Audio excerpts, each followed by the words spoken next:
নমস্কার বন্ধুরা, সবাই কেমন আছেন? আমার রান্নাঘর ব্লগে সবাইকে স্বাগত। তো আজকে আমি একটা নতুন রেসিপি নিয়ে এসেছি, সমুদ্রের কাঁকড়া। সমুদ্রের কাঁকড়ার কষা। তো দেখুন আমি কিভাবে বানিয়েছি সমুদ্রের কাঁকড়ার কষা। একটু নতুন ভাবে বানিয়েছি। অনেকে অনেক রকম ভাবে বানান, তো আমি যেভাবে বানিয়েছি দেখুন, খুব সহজে হয়ে যাবে। তো চলুন দেখাই আপনাদেরকে কিভাবে এই সমুদ্রের কাঁকড়াটা রান্না করা যায়। তো প্রথমে আমি একটা মিক্সচার বাটি নিয়েছি, তাতে ঝালবিহীন শুকনো লঙ্কা গরম জলে ভিজিয়ে রেখেছিলাম দিয়ে নিয়েছি। তাতে রসুন 6-8টা আর আদা 6-8টার মতো নিয়েছি পিস। তো নিয়ে দেখুন পেস্ট করে নিয়েছি।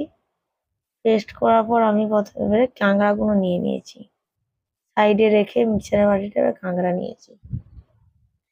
তো কাঁকড়াগুলো দেখুন পরিষ্কার করে কেটে ধুয়ে নিয়েছি। এবং পিস পিস করে নিয়েছি, ছোট ছোট করে পিস করে নিয়ে দিয়েছি, যাতে যে কষাটা বানাবো যেন জুসটা ভালোভাবে ওর মধ্যে মিশে ঢুকে যায়। তো একটা কড়া নিয়েছি, কড়াটা গরম হয়ে যাওয়ার পর তেল নিয়েছি, 3 থেকে 4 চামচের মতো তেল নিয়েছি। তেলটা ভালোভাবে গরম হয়ে গেলে আমি কাঁকড়াগুলো দিয়ে দেব, দিয়ে ভালোভাবে একটু ভেজে নেব। যেহেতু সমুদ্রের কাঁকড়া, তো আমি একটু ভালোভাবে ভাজবো। সেজন্য 1 চামচ হলুদ দিয়ে দিয়ে নাড়াচাড়া করে নেবো ভালোভাবে।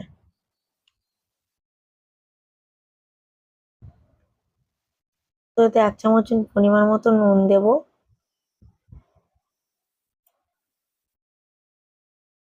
নুন দিয়ে ভালোভাবে ভেজে নেব। ভালোভাবে ভাজা হয়ে গেলে আমি এগুলো তুলে নেব। দেখুন ভালোভাবে ভাজা হয়ে গেছে, তুলে নিচ্ছি আমি।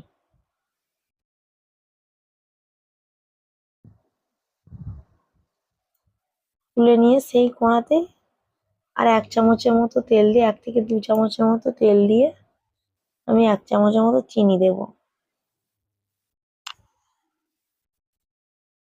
আমি এতে তেজপাতা শুকনো লঙ্কা কিছুই দিচ্ছি না। এতে একটা মশলা বানানো আছে, সেটা দেব। তার মধ্যে তেজপাতা শুকনো লঙ্কা সবই আছে। তো আমি এবার কুচনো পেঁয়াজটা দিয়ে দেবো। সরু সরু করে কুচি রাখা 3টের মতো মাঝারি সাইজের পেঁয়াজ নিয়েছি। আর একটা পেস্ট করে রেখেছি, 4টে নিয়েছি পেঁয়াজ। তো দেখুন ভালোভাবে ভেজে নেব।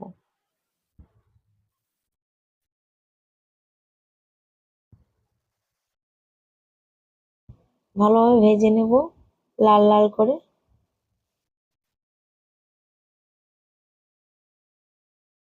ভাজা ভাজা হয়ে গেলে দুটো আমি কুচিয়ে রেখেছিলাম টমেটো, কুচানো টমেটো দুটো দিয়ে দেবো।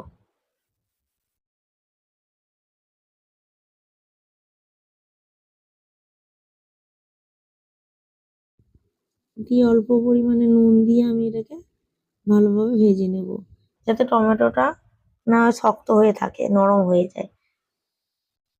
সেই জন্য আমি নুনটা দেবো। দিয়ে দেখুন ভাজা ভাজা হয়ে আসলে আমি যে একটা পেঁয়াজ পেস্ট করে রেখেছিলাম সেটা দিয়ে দেব, যাতে গ্রেভিটা খুব সুন্দর ম্যাশ খায়। তো সেই জন্য আমি কুচনো পেঁয়াজ বাটাটা দিয়ে দিচ্ছি, এক একটা পেঁয়াজ বাটা। তো দিয়ে দেখুন ভালোভাবে কষিয়ে নেব। ভালোভাবে ভাজা ভাজা হয়ে আসলে আমি যে শুকনো লঙ্কা আর আদা রসুনের পেস্টটা রেখেছিলাম সেটা দিয়ে দেব।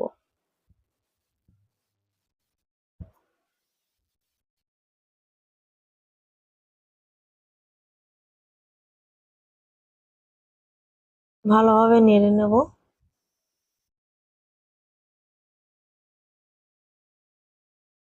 মশলাটা কষানো হয়ে গেলে তেল ছেড়ে আসবে।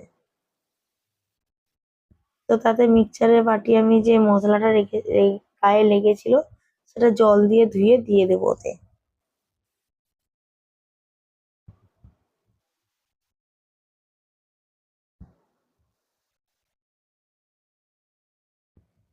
1 চামচ হলুদ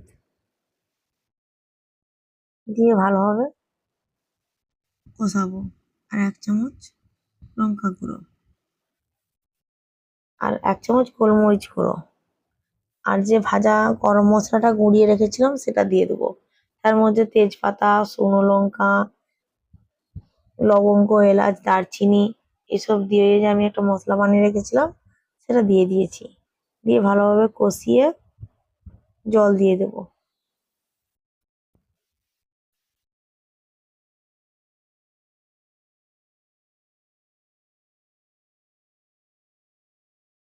দিয়ে আবারও ভালোভাবে কষাবো। তো কষানো হয়ে গেলে আমার তেল ছেড়ে আসলে আমি যে কাঁকড়াগুলো ভেজে রেখেছিলাম সেগুলো দিয়ে দেবো। দেখুন আমার তেল ছেড়ে আসছে। তো আমি পরিমাণ মতো নুন দেবো।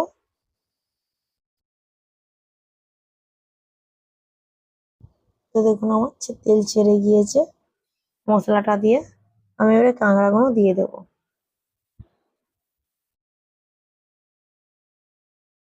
এত সুন্দর টেস্ট হয় মানে বলে বোঝাতে পারবো না। আপনারা একবার রান্না করে খেয়ে দেখবেন। যে এটা আমি যেটা বলছি সেটা শুধু মুখে না, মানে খেলেই বুঝতে পারবেন। সবাই খেয়ে এত মানে প্রশংসা করেছে বলার মতো না।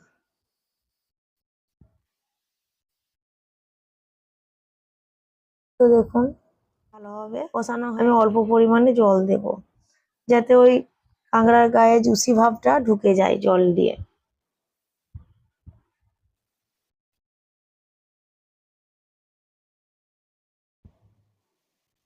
তো জল দিয়ে দেখুন আমি একটু কষিয়ে নেব।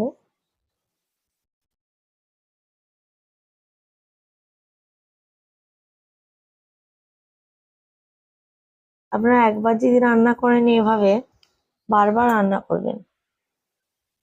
তো এখন তো এই সমুদ্রে কাঁকড়া পাওয়াই যায় সব সময়। খুব সহজে আপনারা এইভাবে রান্নাটা বানাতে পারবেন।